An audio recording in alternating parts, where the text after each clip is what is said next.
Q2 FY24 GDP, and in the quarter gone by, that is Q2, the GDP of India has not just managed to surpass the analyst expectation but has also surpassed what the RBI has been guiding for. It's the second consecutive quarter that we are seeing India's GDP above that 7 odd level. Other than that, RBI has been expecting the Q2 FY24 GDP at 6.5%, but the GDP has come in way above those levels. What I can see is that July-September GDP growth rises by 7.6%, a slight moderation than what we have registered in Q1 of FY24, that was at 7.8. But regardless of that, the analyst expectation was close to 7%. So a surpass on all the parameters is what we have seen, and also on a YOY basis from 6.2%, we have now managed to climb to that 7.6%. What does it mean for the India growth story going ahead? How are the analysts reading at to this particular number, and what are the likely triggers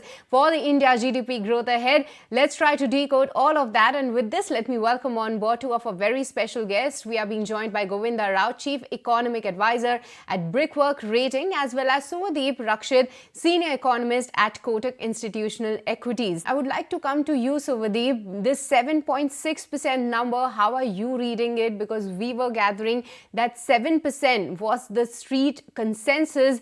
What is that you are looking at when it comes to this particular number, and also what is the growth outlook ahead then? So if you look at the numbers, and obviously away from the headline of 7.6%, if you look at, let's say, from a production perspective, if you look at the services and the industrial sector, etc., you'll see that the agricultural sector is weak, which was quite expected. The services sector is kind of as expected in the mid single digit kind of growth. Industrial sector is actually what is pushing the growth forward ahead of market expectations, ahead of analyst expectations. And if you look at manufacturing and construction, both of which has different drivers, but if you look at manufacturing and construction, that has been the primary driver of at least, the better than expected growth numbers. If you look at the manufacturing, I think, one of the ways to look at it is that if you look at corporate earnings, profitability has been extremely robust, and that is what is reflected in the manufacturing sector growth number. And if you look at construction, that is a reflection of the pace of government capex that we've seen in the past few quarters, and definitely in the last quarter too. And that, I think, is what sets the pace for the second quarter at 7.6%. Would like to come to you, Mr. Govinda Rao. What are your initial first cuts on the 7.6 number? What's your reading in this? Well, I entirely agree with the other panelists. In addition to that, I would like to say that if you look at Q2 of 23,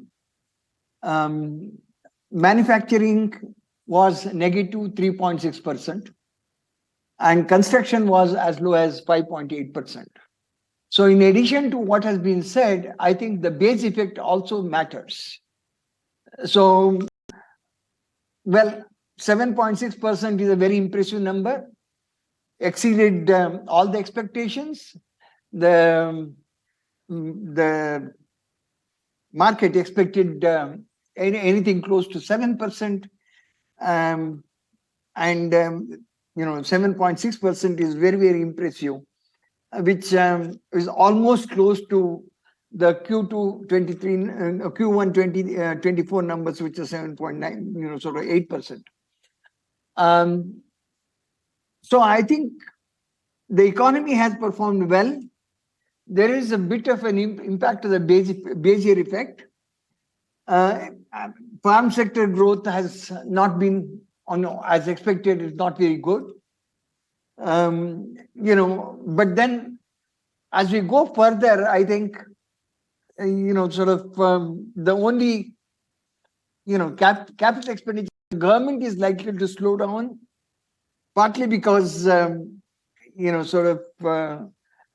public administration and defense is not going to increase as much as one would expect, because in the budget, the union government has actually budgeted a negative growth as far as non-interest